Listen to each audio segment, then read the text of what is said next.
आपको अल्लाह ताला ने सबसे बढ़कर जो इंसान के अंदर वो इंसान दी जिनके दिमाग है। और ये सारी सूरत हाल वॉइस ऑफ चौदाह पाकिस्तान हम हैं, हम सब हम हैं। पाकिस्तान इस एशिया का किंग है।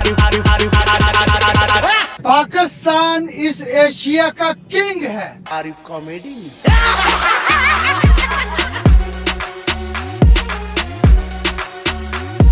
और सुने तो जन्नत में अल्लाह ने बड़ा अय्याशी का सामान रखा है, उनमें एक एटम क्या है, हूरें भी हैं। अल्लाह रब्बुल इज्जत फरमाते हैं कि सफेद बाल से मैं हया करता हूँ। जोर जोर से बोल के लोगों को स्कीमें बता दे। माना अनजान है तू मेरे वास्ते, माना अनजान हूँ मैं तेरे वास्ते।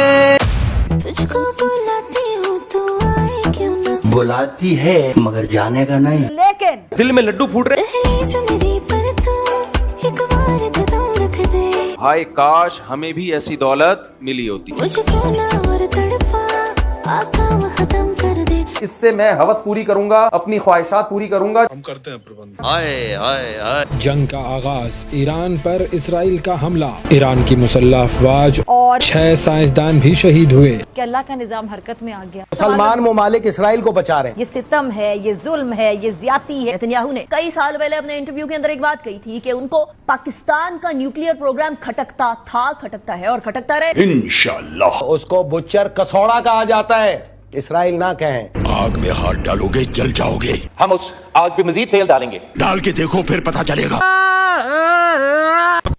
तो कैसे हो किटकैट्स, आई होप अच्छी होगी, मैं भी अच्छी हूँ। इजराइल ने ईरान के न्यूक्लियर पावर बनने से पहले ही ईरान के सपनों पर मिसाइल दाग दी और मिसाइल गिरी ईरान पर, तबाह बर्बाद हुआ ईरान। न्यूक्लियर पावर बनने से पहले ही चमन सा उजड़ गया ईरान। लेकिन अब जो पाकिस्तानी मीडिया है, पाकिस्तानी मीडिया में भी किरण खाज, अनिका निसार और हमारी फेवरेट फिजा खलीफा, सबको डर सता रहा है कि उनके जो आइटम है उस पर भी बिजली गिर सकती है, आकाशीय। ये सब एक ऐसे धमाका खेज मजमुए का पेशखेमा है। आई एम सॉरी, अगर आप सीधी बात करना चाहते हैं तो करें, जो न सिर्फ खित्ते को बल्कि पूरी दुनिया को लपेट में ले सकता है। फिजा, तेरे खित्ते को तो हम भी लपेटे में लेना चाहते हैं। कोई आपके हमें चिप लगाएगा, हमें गुलाम बनाएगा। आ गया एक और भिखारी है और मुसलमान सरबराहों से यही उम्मीद। गुलाम बनाने के लिए ये वायरस छोड़ा गया। अरे वायरस नहीं, चरस के सौदागर, मिसाइल है वो। हैरान है इन सऊदी बादशाहों पे, इन यूएई के बादशाहों पे। वो कहते हैं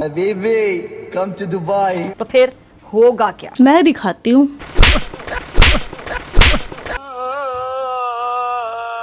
अब आ पॉइंट पर और बता, क्या कहती है मुस्लिम उम्मा। आप इस गिरोह को खत्म करें जो हमास है। वाह भाई वाह। इस गजा की बेल्ट पे कब्जा कर लिया जाए। इसको आपको बचा लीजिए, वरना तो ये क्या होगा आप देख लीजिए कि आप पर बड़ा कारी वार किया दुश्मन ने। तो आप मुसलमानों पे इतना भरोसा ना रखें। क्या मतलब? पत्थर का जवाब पत्थर से, ईंट का जवाब ईंट से दें। तो हम आपसे ये कहना चाहते हैं कि इतना बड़ा मसला नहीं है जितना बड़ा मसला ये बनाकर आपको ये फंसा रहे हैं।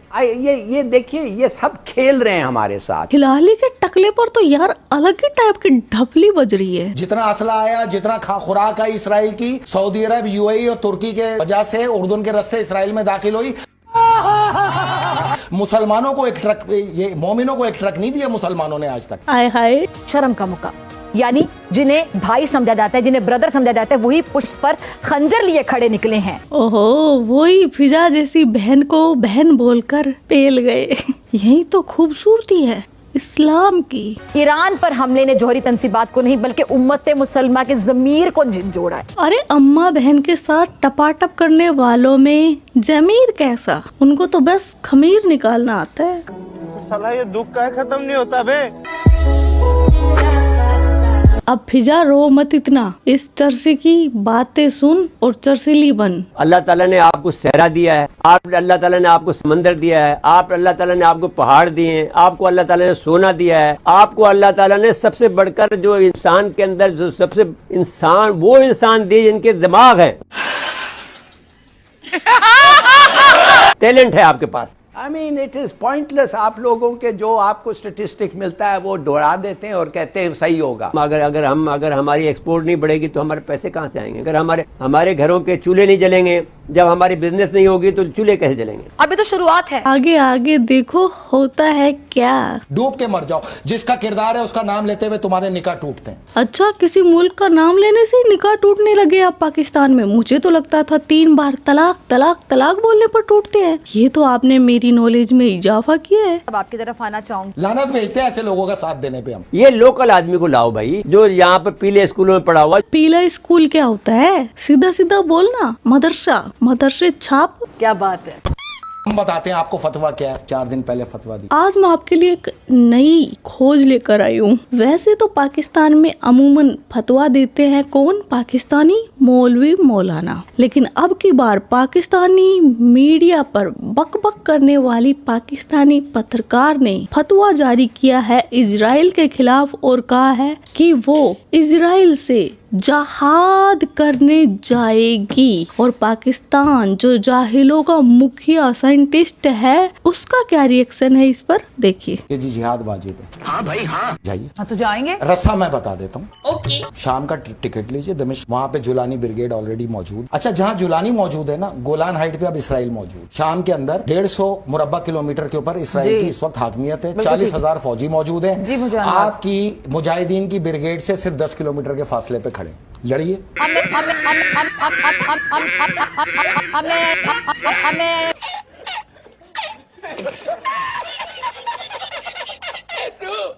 लड़ लीजिए। आप तो वहाँ बैठ के बोल लेंगे हमारे तो चले जाएंगे ना, आपकी डिबेट ना करें ना। आप बात होनी चाहिए, बात होनी चाहिए, खुल के होगी। जिसको आना है आए। ये अगर फतवे दिए आपने तो अमल करके दिखाई। मुझे लगा ये जाहिल इसका साथ देगा, जहाज में जहाज पर बैठकर जाएगा, लेकिन यहाँ तो लड़ाई शुरू हो गई। वैसे पहली बार ये जाहिल सही बोल रहा है। ये जो पाकिस्तानी होते हैं ये बकबक करते हैं, पाकिस्तान में नारेबाजी करते हैं, तोड़ फोड़ करते हैं फिलिस्तीन के लिए। भाई उससे फिलिस्तीन का क्या फायदा?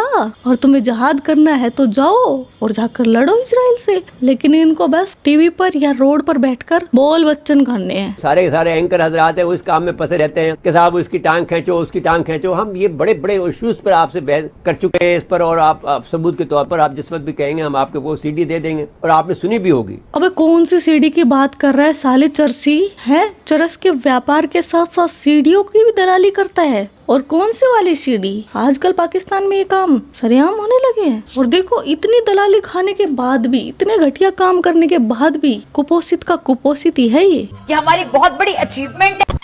लड़ो ना, फिर सामने एक गोली चलाई है तुमने इसराइल पे ना बहन। इसराइल ने अंदर घुस के तमाम शाम के एयरक्राफ्ट तबाह किए। तोबा तोबा तोबा। जेट तबाह किए, नेवी बेसिस तबाह की, नेवल हेडक्वार्टर तबाह किए। खुदा मुझे माफ करे। तुम्हारी आंखों के सामने किए, तुमने खुद करवाए। इसका मतलब है इन लोगों में सेल्फ रिस्पेक्ट नाम की चीज ही कोई नहीं। क्या तुम एहतजाज करके यहाँ पे बातें कर रहे हो? और ये चलन कोई नया नहीं। कौन सी जिहाद की बातें कर रहे हो? जो काम नहीं कर सकते वो नहीं करो, वरना सच्चाई तुम्हारे मुंह पे देके मारेंगे। तोबा तोबा।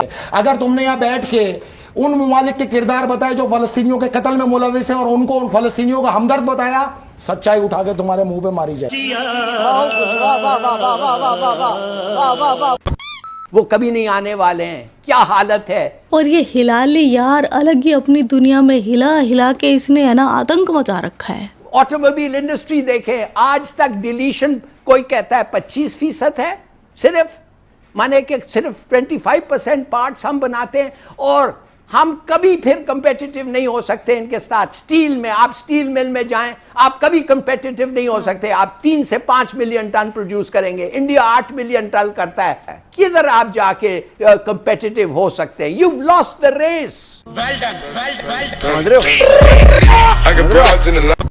ये जो जाहिल साइंटिस्ट है इसकी जुबानी देखिए कि पाकिस्तान क्या है। हमास हम है, इस्लामी जिहाद हम है, फलस्तीन इस्लामी जिहाद हम है, कमाल है। हिजबुल्लाह हम हैं, अच्छा। हजदल शाबी हम हैं, ज़ैनबियून हम हैं, फातमियून हम हैं, यमनी हुसी अंसारुल्लाह हम हैं। मैंने तो सुना ही नहीं है किसी को। कौन सी दुनिया भाई, कौन इसका स्ट्रेटेजी को तारीफ कर रहा है? वॉइस ऑफ शौदाए पाकिस्तान हम हैं, हम सब हम हैं। अल्लाह और उसके पाक रसूल के कलाम में हमें मोमिन पुकारा गया है। हम मोमिन हैं और ये जंग मोमिन लड़ रहे हैं। किधर है वो दुनिया? नंबर 1 मोमिनों को हम कहते हैं, हम जहाँ भी हैं हम हैं। हाँ, कचरे की सड़ांध भी तुम हो और संडास की बदबू भी तुम ही हो। ये हालत है। अब ख्वाजा आसिफ देखिए यार, इसको लगता है कि इसकी जो बेइज्जती है वो पाकिस्तानी मीडिया करती है। अपनी इज्जत जो है वो उसकी नीलामी पे खुद तुले रहते हैं हर वक्त। इनविटेशन देते हैं मीडिया को कि वो हमारी जो है वो पगड़ी उछाले, मौका मिलता है कि हमारी पगड़ी उछाली जाती है। नहीं, तू खुद करवाने जाता है बेटे अपनी बेइज्जती। इस हाउस में हर मेंबर की जो इज्जत जो है, तकरीम जो है वो होनी चाहिए। पागल समझा मैं कौन को आप लोगों ने? अपनी आवाज की गूंज वापस आती है। इसकी बेइज्जती में इजाफा करेगा ये बंदा। झूठे पे रब की लानत। अल्लाह रब्बुल इज्जत फरमाते हैं कि सफेद बाल से मैं हया करता हूँ। हाय अल्लाह, आप इतने डैमेज हो चुके हैं कि आपकी क्रेडिबिलिटी जीरो है। You stand nowhere, you are no match to PTI. Minister for defence साहब सुने, अल्लाह का नाम ले, ये मुल्क आपको माफ नहीं करेगी। खुदा का खौफ करो, कोई अखलाकियात भी होती है, कोई एथिक्स भी होती है, कोई हया भी होती है, कोई शर्म भी होती है। एक दूसरे की शक्लें यूं देखते हैं, कोई शर्म करो। अगर आप में जरा हया होती आप यहाँ ना होते। ये मुल्क है या एक तमाशा ही बना दिया आपने?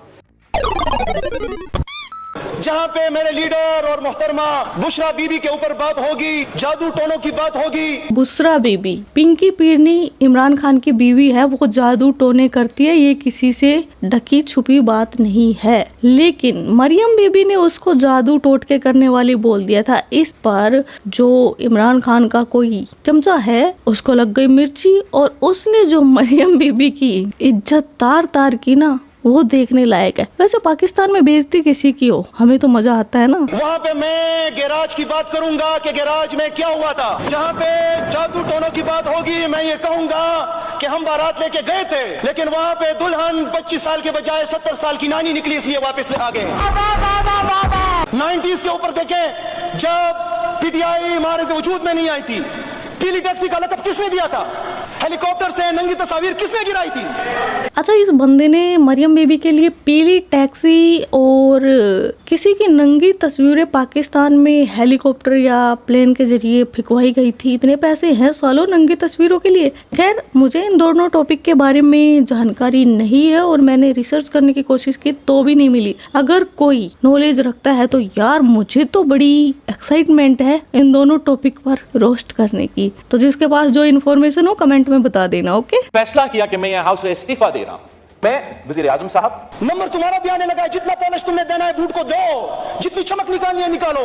इंशाअल्लाह ताला वो दिन दूर नहीं है कि तुम भी इस चक्की के अंदर जो है पीछे जाओगे। क्या लगा रखा है, जब कोई एक पावर में होता है तो दूसरे को जेल में। मैं बोलती हूँ पूरा जो कायदे आजम का कबीला है उसको एक कैद खाना घोषित क्यों नहीं कर देते? रहो भेड़ बकरियों की तरह। हाँ भाई हाँ।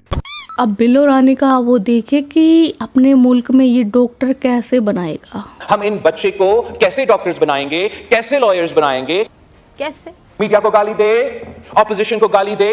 वाह, निंजा टेक्निक है। अब ये सुने। अच्छा, अभी बिल्लो रानी की बात चल रही है और जो नंगी तस्वीरों की, उससे मुझे एक चीज याद आई, मुझे लगता है आपको बताना चाहिए, वैसे काफी फनी भी है। जब बिल्लो रानी का नाना है वो जब पाकिस्तान अलग हुआ था तो बाहर पढ़ने के लिए गया हुआ था, लेकिन वो जब आता है तो बोलता है 1958 तक ये दावा करता है कि मैं भारतीय हूँ और मैं भारत में ही रहना चाहता हूँ। ये नहीं है कि उसको भारत माता से प्यार था, नहीं, उसकी प्रॉपर्टी थी मुंबई में, वो उसको हासिल करने के लिए ये सब टेंट्रम कर रहा था। फिर क्या, वो थोड़ा बहुत राजनीति में एक्टिव हो गया, यानी चमचा टाइप का बन गया होगा किसी नेता का। उसके बाद वो आया अयूब खान की नजरों में और अयूब खान ने उसको बना दिया था विदेश मंत्री। उसको लगा कि कुछ अड़चन हो सकती है, इसलिए उसने अपना मतलब रफा दफा कर दिया कि अब मैं मतलब पाकिस्तान का ही नागरिक। और वो इतना दोगला था इसका नाना कि उधर पाकिस्तान की सड़कों पर भारत के खिलाफ बातें करता था, दूसरी तरफ वो भारतीय होना चाहता है। मतलब दोगलीपन की वो देखो यार हद। खैर, मैं